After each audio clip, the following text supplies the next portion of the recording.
Hi there. Welcome to the new series of How to Go Pro Se in Court, or in propria persona.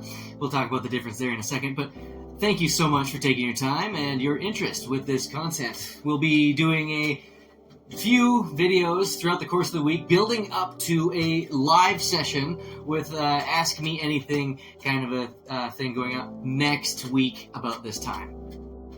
Alright, so my area of expertise is in traffic court.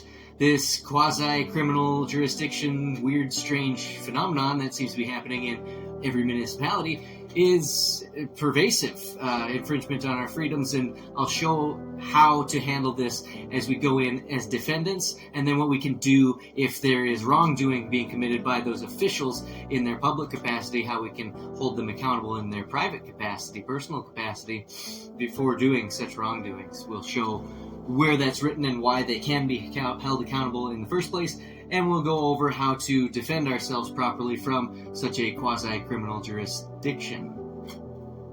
Maybe it's just the case that you've witnessed a crime being committed by a public official and you've got evidence and you'd like to hold them accountable in a court of law as a plaintiff, but you don't know how, and you don't have money for a lawyer, and maybe you don't trust lawyers to take it on your behalf anyway, and you'd like to see what it's like to really roll your sleeves up because you got the time and the determination to do so. Well, we can help you with that too. I will, help you with that too. It's howtowinincourt.com is the framework that we're going to go through. That's a $250 course to teach you exactly what I'm going to teach you. Again, that's the framework I'm going to go off of, and I encourage you to buy that. If you can't afford it, reach out to me at sproutedgrace.com. You can become a member. That's my website, and that's where I'm going to be fleshing out any discussions about this course and anything like that you could, if you want to contact me. And also Andrew at sproutedgrace.com. If you reach out to me, you explain to me your situation, we can work out maybe a scholarship program and I'll buy the course for you. Okay? Because just because there's other terrible people in the world doesn't mean everybody is, and just because they are terrible does not mean we're going to stop for any reason, okay? So we can work together and get there together. Alright, so let's just begin then. So going pro se, or in propria persona, means going in and representing yourself in court. Now, some people say it's not representing because you're presenting, and there's many of these, don't cross the bar, and we're not going to talk about that. We're just going to talk about as it's written in the codes and the statutes and the constitutions, and we're going to go off of that.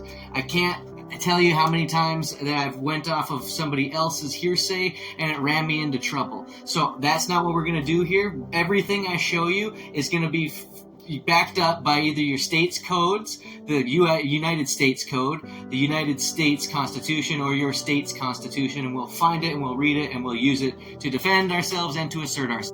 Now, you might have heard me say in propria persona, or in pro per. Maybe you're more familiar with pro se. We're talking about going into a courtroom and representing ourselves, or presenting ourselves, okay? And there is a small but meaningful distinction between the two concepts. So pro se is a Latin phrase meaning for oneself, and it refers to individuals who represent themselves and is commonly used to describe self-representation in court. Now, in propria persona, often shortened to in pro per, is also a Latin phrase, and it means in one's own person. So historically it's been used to signify that a person represents themselves and does not rely on legal counsel. And the phrase, this one, emphasizes that the individual is acting on their own capacity as opposed to being represented by anyone else. And that's why I privilege in propria persona, or in pro per. Now, of course, this means we are taking on the roles and responsibilities of an attorney. So that means we'll be responsible for everything: filing the paperwork, presenting our case, litigating it, understanding the court procedures. There may be looser requirements for a pro se litigant in your jurisdiction.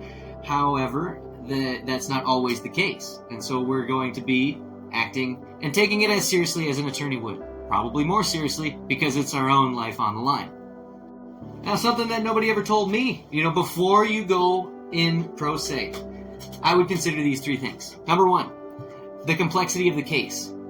That's why I'm focusing on traffic court and traffic cases, because that is pretty, at the end of the day, not life or death, right? It is not make it or break it for the rest of your lifetime, and it shouldn't affect you in a large way. Now, my current case, they are really trying to ramp it up, but we don't need to talk about my experience. We can do that on sproutedgrace.com if you'd like. But the court rules and procedures, they all have specific rules and procedures, and to familiarize yourself with them so that you can avoid any missteps. Then number 3 is the time and resources that it takes to represent yourself. It's going to be extremely time consuming, and you're going to have to make sure you have that time to commit, because nobody cares, and they're not going to feel bad for you because you chose to do this, right? So you have to take care and do that, and that means that it's going to come with certain sacrifices. Call of Duty's going to have to wait some nights, that kind of a thing. So once we've decided that we are going to go in because we do have those time resources and we do feel committed, and that the level of competency that we have can handle the complexity of this case, then we're going to start researching the law. And we're going to start gathering the evidence. We can do that through different means. I'll talk about what a deposition is, and I'll talk about what discovery is coming up. But we're going to research the laws. That pretty much by this point, the reason that you're fighting it is because you know that you either A, didn't break a law, or B, that they had to break a law in order to interact with you.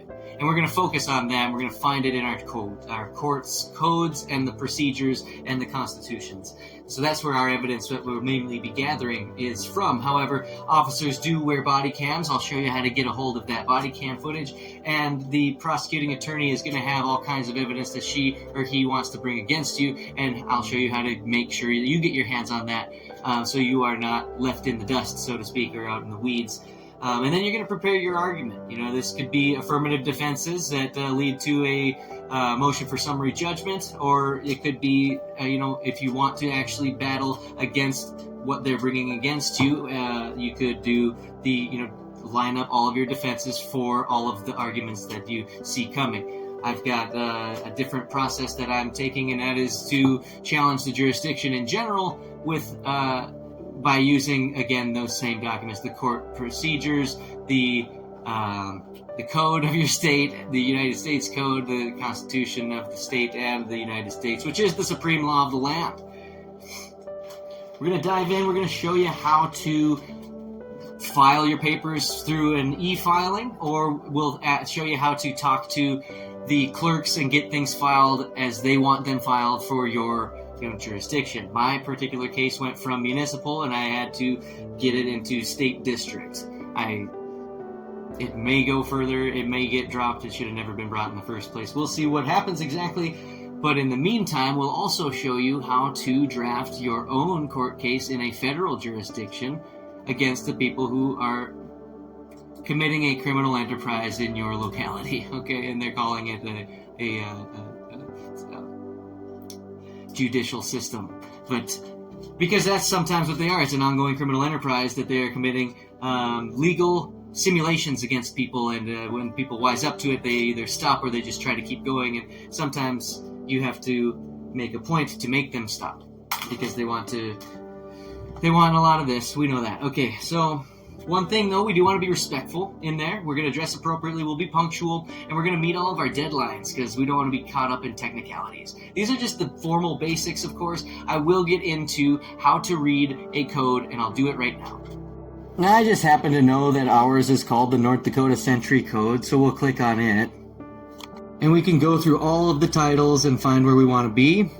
I would like to go to the criminal code, because in traffic court, they say that it's criminal. And then you ask for a injured party, and they have nothing to say of it. And then you ask for a contract, and they have nothing to say of it. And so they're not really proving their jurisdiction, their criminal jurisdiction, which is why they call it quasi-criminal, which my mentor Alphonse says is a lot like being quasi-pregnant. Let's look at definitions here. 12.1-01-01. Let's read it. I always like to find where person is. Let's read this one. As used in this title and in sections outside this title, which defines offenses, person includes, where relevant, a corporation, limited liability company, partnership, unincorporated association, or other legal entity. And then it's a period, hard stop. When used to designate a party whose property may be the subject of action constituting an offense, the word person includes a government that may lawfully own property in this state.